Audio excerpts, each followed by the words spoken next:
Esse negócio da inscrição do canal é muito importante. Às vezes parece que eu estou enchendo o saco, mas as pessoas não percebem que a inscrição no canal alimenta o algoritmo do YouTube. A gente vive numa guerra onde eles ficam escondendo o que a gente produz e a sua inscrição, a sua curtida sempre fazem o canal se tornar mais relevante. A gente voltou aí a ter milhares de inscrições por mês, o que é muito bom. E lembrando que o Paulo Figueiredo Show é transmitido em 8 plataformas diferentes e retransmitido por várias pessoas. Então, tem canais de cortes. Eu sempre digo, você que quer cortar e mostrar o trechos do Paulo Figueiredo Show, você é autorizado. A única coisa é que você não pode pedir Pix em seu nome usando o conteúdo que eu produzo.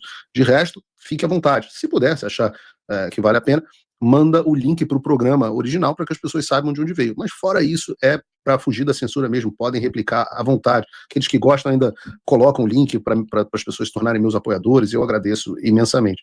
Mas nós, além disso, transmitimos pela TV Flórida, pelo Fio Diário e, claro, pelo canal do Paulo Figueiredo Show. Então nós temos o canal do Paulo Figueiredo Show oficial, bloqueado no Brasil, a não ser para quem está usando VPN, link para o Proton VPN na descrição. Nós temos Fio Diário, TV Flórida e canal Paulo Figueiredo Show. Veja se você está inscrito nestes canais e ative a notificação se você puder.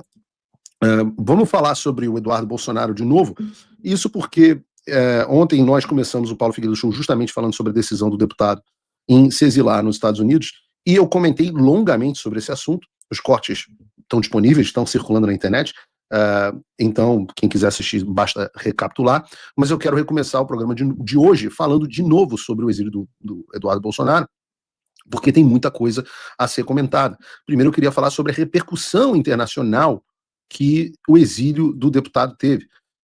Eu vou dar um exemplo para vocês. Eu mesmo acabei de sair da televisão aqui nos Estados Unidos, da One American News, do programa da Chanel Ryan, falando sobre o exílio do deputado Eduardo Bolsonaro e as consequências desse exílio. Mas não foi só na televisão americana que este assunto foi um assunto central. Na mídia brasileira ontem foi completamente dominada por esse assunto em todos os veículos. E não foi também só a mídia brasileira. Nós separamos aqui uma série de reportagens sobre o exílio do Eduardo, e aí vocês tirem suas próprias conclusões sobre o quão grande essa repercussão foi. Vejam, até o esquerdista, o The New York Times, estampou a seguinte reportagem: filho de Jair Bolsonaro diz que vai buscar asilo político nos Estados Unidos. O subtítulo diz que o Eduardo planejou ficar nos Estados Unidos alegando perseguição no Brasil. Não, alegando. Alegando. Já vamos falar mais sobre isso. Aliás, um pequeno ajuste aqui.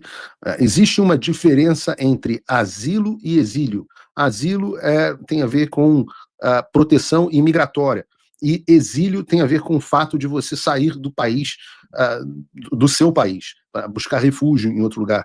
Então, asilo é uma questão imigratória. O que o Eduardo Bolsonaro está fazendo é buscando exílio e não asilo. Isso é comum entre os veículos de mídia. Eu faço essa distinção aqui para vocês entenderem por que o Eduardo Bolsonaro tem diversas opções de vistos aqui nos Estados Unidos. Pode até utilizar a Imigrex, que você também pode utilizar, link aqui na descrição, mas pessoas qualificadas como o deputado Eduardo Bolsonaro não têm dificuldade em obter visto para residirem dentro dos Estados Unidos. Então não é uma questão de asilo, é uma questão de exílio, né?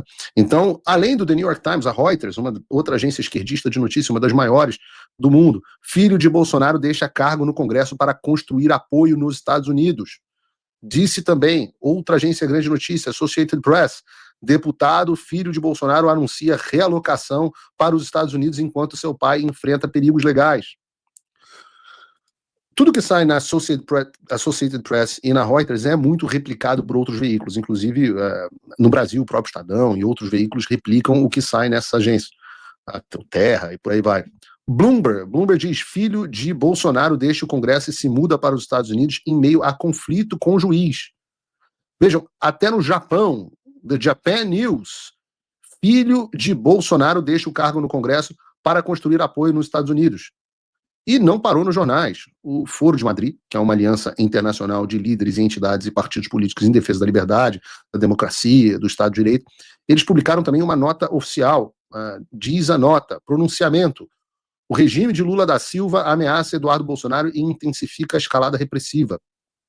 As ameaças de encarceramento, incluindo a apreensão de passaporte contra o deputado Eduardo Bolsonaro, são uma clara demonstração da perseguição e do assédio que brasileiros continuam sofrendo nas mãos de Lula da Silva e do juiz Moraes, figura-chave na campanha da repressão. E o mundo inteiro tem um pouco de dificuldade de entender que no Brasil, é uma jabuticaba brasileira até agora, quem manda de fato é o Alexandre de Moraes, né? O Lula só está no poder porque o Alexandre de Moraes o trouxe de volta. Então não é como se o Moraes agisse, eu tenho muita dificuldade de explicar isso aqui, tenho que explicar melhor para o pessoal do Foro de Madrid. Aqui nos Estados Unidos as pessoas já estão começando a entender. Não é que o Moraes é uma figura-chave na campanha de repressão do Lula, é que o Lula é uma figura dentro do regime capitaneado pelo Alexandre de Moraes. Eu acho que até no Brasil as pessoas, né, vão para a rua, fora Lula, fora Lula. Fora Lula é uma consequência eleitoral. O problema do regime está centrado no Alexandre de Moraes, que obviamente não é o único expoente desse regime, né? A Globo News estava noticiando, não vou colocar aqui no programa de hoje, mas hoje estava a Daniela Lima dizendo sobre um jantar em homenagem ao Pacheco, onde estavam na casa do Alexandre de Moraes 7 ministros do STF, o próprio Paulo Gonet, que é um dos que deve ser os próximos alvos de sanção depois do Alexandre, o Alcolumbre, o Mota, quem mais? Não sei quantos ministros do STJ, enfim, o próprio Alckmin, toda essa figura, todo esse aparato que é o que a gente chama de establishment, né? O que a gente chama daquelas pessoas que estão no poder de alguma forma, que são cúmplices desse regime. O Alexandre é a figura central e, não coincidentemente, esse jantar aconteceu na casa dele, mas não é como se ele fosse parte do sistema, ele é a figura central e o homem que capitaneia o sistema. Continua o release, não sei como é que chama esse troço, a nota do Foro de Madrid.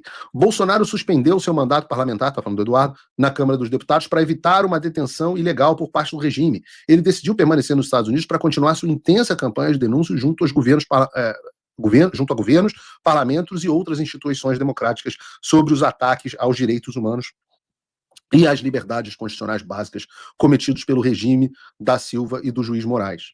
Esse fato confirma a tendência autoritária do governo de Lula, fruto do seu medo da perda de apoio popular entre os brasileiros, e vamos falar sobre isso, e de suas tentativas de impedir qualquer possibilidade de um governo que restaure a liberdade, a ordem e o respeito aos direitos humanos. Em Madrid, 19 de março de 2025.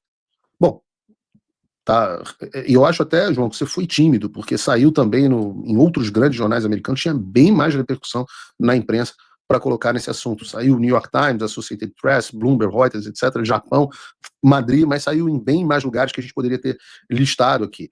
Fato é, mas a moral da história para você está estabelecida, foi notícia absolutamente no mundo inteiro, dominou o noticiário global, e esse é um fato que nos traz uma atenção imensa, né? Bastidores aqui para vocês. Claro, já está dentro do Globo, e o Globo até disse que eu fui a fonte da notícia para eles, e é absolutamente verdade, porque me perguntaram se a Casa Branca estava sabendo do que tinha acontecido e se eles tinham sido consultados antes. É claro que foram consultados, é claro que já nas últimas semanas, na reunião na semana passada que nós tivemos lá, nas reuniões, nós avisamos que essa era uma possibilidade e algo que estava sendo estudado. O Eduardo ainda não tinha batido o martelo nesse assunto, mas era uma possibilidade que estava sendo estudada e a gente ouviu como eles viam esse assunto. Então seria tolice imaginar que nessa altura do campeonato um movimento desse teria sido tomado sem que houvesse respaldo para que esse movimento fosse tomado. E aí o presidente Bolsonaro, claro que o Trump daria asilo para o Eduardo. Volto a dizer, Eduardo não precisa de asilo. Eduardo tem condições imigratórias de ficar aqui dentro dos Estados Unidos e não há nenhum tipo de extradição possível. Ele se torna imune aqui dentro dos Estados Unidos a qualquer ação do Alexandre de Moraes, da mesma forma que eu me encontro. Uma vez que você está aqui legalmente, como residente permanente, como cidadão americano, ou de alguma outra forma mais definitiva, você se torna intocável pelo governo brasileiro sob estas acusações. Claro que se você cometer de fato algum crime, que seja crime nos dois países, que esteja previsto dentro do acordo de extradição, você poderia ser extraditado.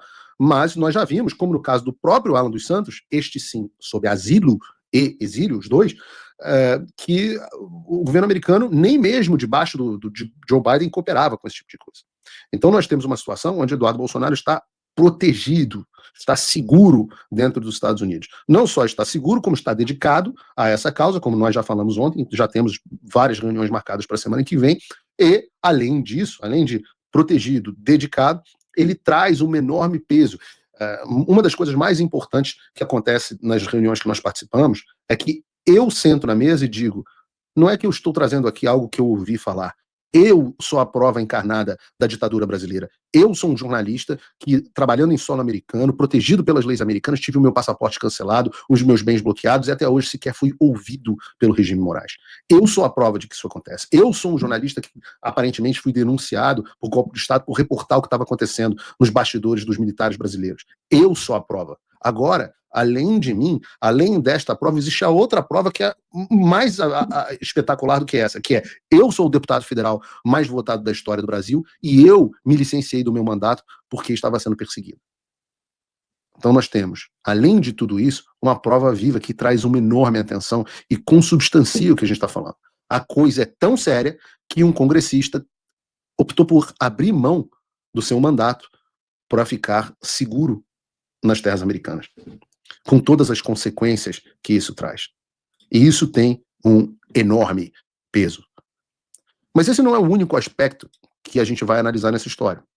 Porque o Brasil é um país onde o sistema legal já saiu do imoral e já entrou no ridículo. E sigam essa linha do tempo comigo.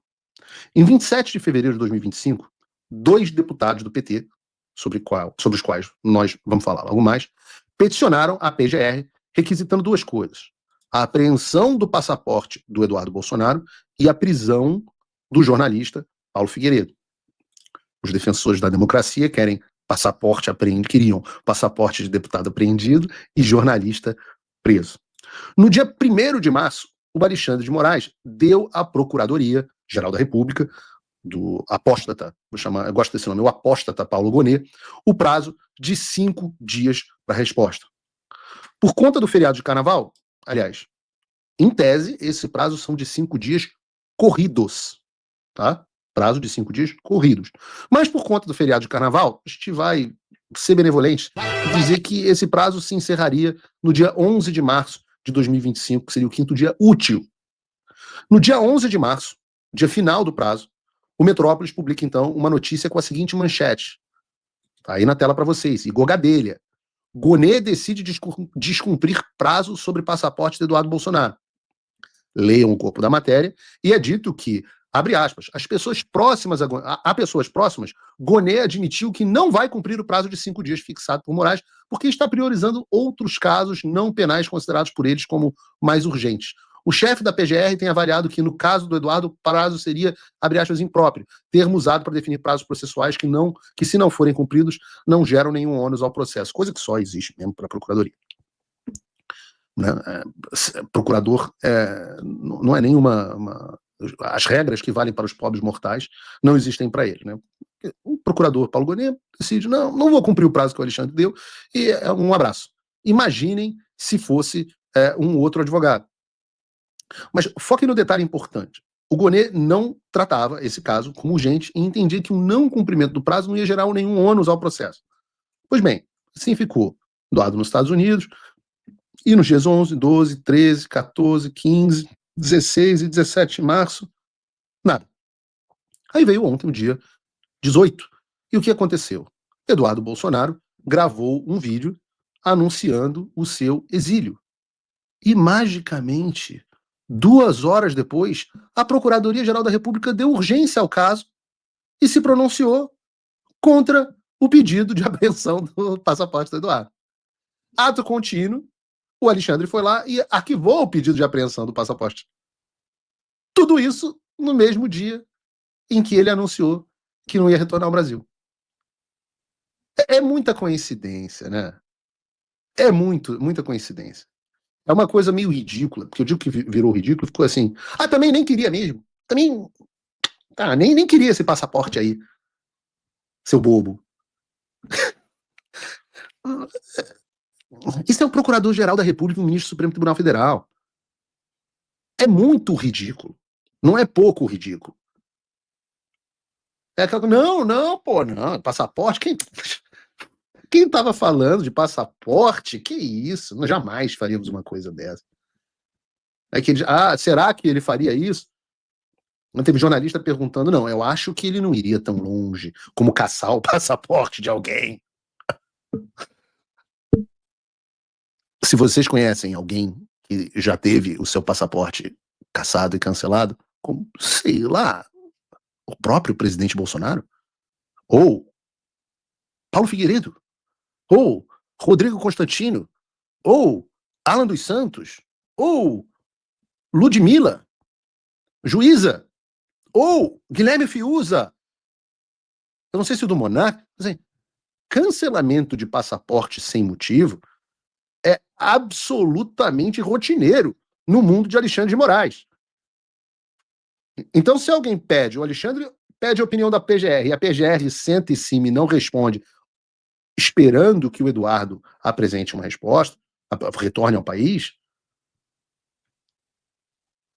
será que havia motivos para o Eduardo imaginar que seria possível? Veja, vamos olhar a fundo essa história para explicar a vocês da melhor maneira possível. Porque a coincidência fica ainda pior quando a gente percebe que a manifestação do Paulo Gonet foi assinada às 18 horas e 55 minutos do dia 18. E que às 19 horas, 3 horas depois, o Alexandre já havia publicado essa decisão sobre o caso, pedindo o arquivamento da ação dos deputados petistas. Repare, era um assunto sem nenhuma urgência. E, de repente, pouco depois do anúncio do Eduardo, o assunto passou a ser tão urgente que o Gonet mandou e o Alexandre respondeu em 3 horas, tudo resolvido. Rapaz! Ora, é óbvio que o apóstata Paulo Gonet e o Alexandre estavam esperando o Eduardo voltar ao Brasil para anunciar a apreensão do passaporte dele. Por isso que atrasaram mais de uma semana. Só que, veja,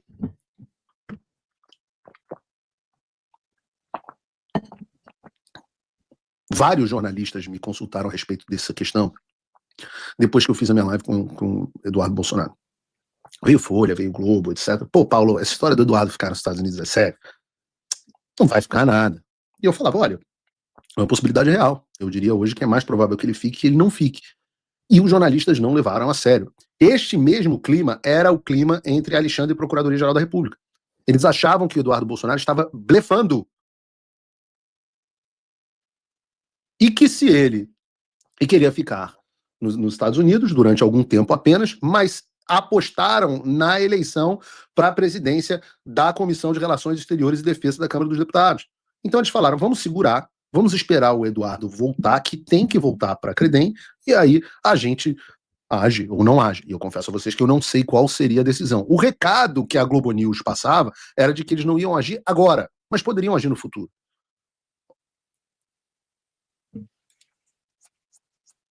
E vejam, se o Eduardo e o Paulo Gonet, se o Alexandre e o apóstata Gonet mantivessem a estratégia, e mesmo com o Eduardo nos Estados Unidos cancelassem o passaporte dele, ia ser um tiro de canhão no pé, municiando o Eduardo com mais um caso que podia ser utilizado aqui nos Estados Unidos. Eu lembro a vocês que, num dado momento, o Alexandre achou, e eu soube isso pelo próprio gabinete dele, ele achou mal orientado que, caso cancelasse os passaportes das pessoas que estavam no exterior, elas então ficariam ilegais e acabariam sendo deportadas. Muito mal assessorado, porque o seu status imigratório não tem absolutamente nada a ver com o seu passaporte. E eu acho que a essa altura do campeonato o Alexandre já deve ter aprendido isso, pelo menos com o caso Alan dos Santos. Eu acho até que isso vazou nas conversas da Vaza Toga. Que eles ficaram surpresos que o Alan não era deportado, mesmo com o passaporte cancelado. Se eu não me engano, alguém me corrige aqui no chat se não tiver lá. Mas, nessa altura do campeonato, eles tiveram então que optar por essa saída vergonhosa. Né? E por isso que ficou esse clima infantil, que eu também não queria mesmo. E eu digo que o Brasil está na mão de pessoas infantis. Né? Em termos de camada, de personalidade, todo mundo preso na 4ª camada, e olhe lá. Então, para todos os efeitos no Brasil, isso teve repercussão aqui nos Estados Unidos também. Aqui nos Estados Unidos também. Ficou evidente. Ficou evidente essa espera. Bom, aí você pode falar assim, Paulo, você é amigo do Eduardo, claro que você falaria isso, que iam aprender o passaporte dele, etc, etc. Lembra que eu disse que a gente voltaria aos deputados petistas que pediram a apreensão do passaporte do Eduardo? Então, vejam da boca deles próprios. Olha o tweet do Rafael Gloves no X. Olá, pessoal, eu estou aqui com o Rogério Correia. O Eduardo Bolsonaro acaba de gravar um vídeo dos Estados Unidos dizendo que não volta ao Brasil, que vai abdicar do mandato. Eu e o Rogério, a gente tinha entrado no Supremo Tribunal Federal pedindo a apreensão do passaporte dele por crime contra os interesses nacionais, por pressionar o Poder Judiciário. Ele é o responsável por toda uma articulação do Parlamento norte-americano. Eles aprovaram no Comitê Judiciário de lá uma lei específica para prejudicar o Alexandre de Moraes. Ele está conspirando com o Departamento de Estado norte-americano. Teve lá o Michael Kozak, que era o representante do hemisfério ocidental, antes daquela nota, e nós pedimos a apreensão do passaporte. Eu acho que o que está acontecendo é muito importante, pessoal, porque agora sim, ele não vai assumir a presidência dessa Comissão de Relações Exteriores. Isso é importante para o Parlamento. Ele não tinha condições de representar o Parlamento para se posicionar contra os interesses nacionais e contra a investigação no Supremo Tribunal Federal. Gilberto, nós acertamos em cheio. É óbvio que se ele voltasse para o Brasil, Alexandre de Moraes, a pedido nosso, ia confiscar o passaporte dele. Ele não poderia voltar aos Estados Unidos para continuar sua trama golpista. Por isso, ele preferiu ficar lá com medo de perder o passaporte. Nós acertamos em cheio. Ele queria fugir para preparar o golpe. E olha, está preparando a fuga do pai. Então, aquelas medidas que nós pedimos também, para colocar a tornozeleira no Jair Bolsonaro, para não deixar ele aproximado de Machado, precisa ser feito também, porque ele está lá preparando, além da fuga dele, a fuga do pai para o golpe continuado dele. Então, atenção, pessoal, a luta continua. Dia 25, Bolsonaro vira réu e a comissão Credem não ficará mais nessas mãos. Olha, é melhor assim, que ele fique logo lá nos Estados Unidos. Então, o que não podia fazer, eu estava fazendo. Ele já é a 4ª viagem, ele está lá, recebendo salário, às custas do Poder Legislativo. E o importante é que ele não vai representar o Poder Legislativo como presidente da Comissão de Relações Exteriores. Foi uma vitória importante, viu, pessoal? Vamos com tudo. É isso aí, ele queria virar um golpista institucionalizado na comissão. Não dá, né? Eu não entendi o plano de dar um golpe daqui de fora, porque quem está no poder é o Lula. Eu não entendi muito bem esse plano. Um dia eu queria que o Lindbergh e esse cara aí, não sei o que, Correia, né, Rogério Correia, explicasse o plano. Mas as palavras deles, eu fiz questão de botar aqui as palavras deles. É óbvio que se ele voltasse para o Brasil, o Alexandre de Moraes, a pedido nosso, ia confiscar o passaporte dele e ele não poderia voltar aos Estados Unidos para continuar sua trama golpista. Por isso ele preferiu ficar por lá. Ou seja, os autores da ação admitem mesmo o que eu estou falando aqui. Que a decisão do Apóstolo Agonet e do Alexandre de não apreender o passaporte do Eduardo foi meramente política para não dar mais munição para ele. Além de dizer com todas as letras que se ele voltasse ao Brasil, teria sim o seu passaporte apreendido. E é assim que se desmonta esse conluio entre o criminoso do Paulo Gonet e o criminoso Alexandre de Moraes.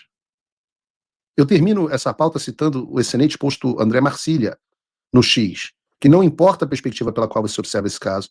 Se o STF arquivou o pedido contra o Eduardo Bolsonaro por medo de represália dos Estados Unidos, a decisão foi política.